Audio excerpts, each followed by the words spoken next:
Despair. It's over. Nothing can be done. They have already lost. The Seven Deadly Sins chapter. Nanatsu no Taisai chapter 119.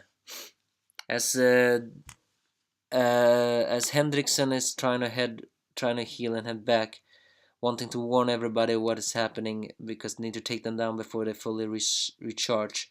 This is actually pretty strange to see that. But it's once again hinting, could Hendrickson all this time just have been brainwashed and been that foolish power like that? He vows to bring back his best friend Dreyfus, although a little bit of this seems almost to hint that maybe he saw Dreyfus as more as a friend. Either way, as the Ten Commandants continue to rest, they sense the destruction of Albion, who the ghost girl is actually looking down on that. And then the psychotic demon, the one with the mask similar to the one that the transparent Holy Knight had, begins to react, saying he wants to rage. And the strange thing is they're saying his power is completely depleted, and yet he's still gonna rage.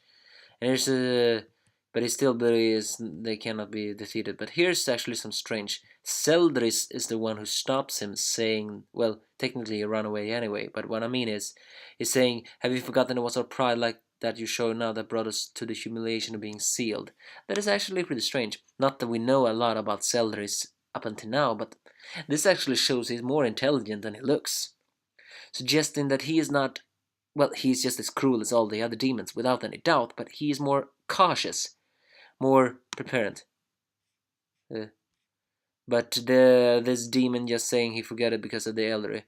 It then turns to naked girl with the tentacles and treats her almost like a cute little thing. She says that there are some signatures powers at different west or east. It is then decides to head towards the Camelot. And then we finally explains the lost veins. Apparently, that was not that was the power of the sacred threshold. It's called physical clone, and he of course used it to sexually harass Meliodas, and Merlin covers Arthur's eyes. It's pretty funny to see Diana and Slater to just punch him down. But it turns out that every single clone except the original will only have a power level of 420. It's like when you use the power you have when you use one clone, the power will always half, and then every time Meliodas uses a clone, he halves his power in half. But it's actually, that kind of ability is pretty big for someone who is of Diana, because it's usually a physical strength. Or more like the moves gets weaker for every time, but the clones are good at using weakening moves, like the captain's full counter. Since the full counter is a pretty simple ability, it is idealistic for Meliodas to use this kind of ability, because that means that no matter how much weaker his clones will, he can still use full counter on them and still do it. So this is actually because full counter is a power that is using Minotaur strength. That is why it's so perfect. But this is actually strange. This turns out that the sacred treasures are not just compatible with the Sin's power, they have their own and unique ability. So this means that King's chest of foil, they could change all this time. That was not disaster. That is just simply the power of the sacred treasure alone. And it even turns out Gideon has a secret power, what we don't know what that is. As Elizabeth, of course, is a bit sad about that he was not helpful. But they all encourage him. And then, But then Merlin remembers a prophecy saying, like, a beast with the likeness of a mountain shall awaken, fear shall stand up against it, and darkness shall bore a great hole in the land. She thought it was Albion, but apparently it was none. They then feel the demon who jumped, and he crashes right into Camelot. He is the mountain. Now the question is, who are the three heroes? Meliodas, Arthur, but then who is the third? Escanor, perhaps? And the great hole in the dark. Something tells me they cannot win against this guy. Oh yeah, I forgot. This guy is no joke. They say his strength is practically deleted, and yet he's this powerful? Well, first of all, let's see his name. His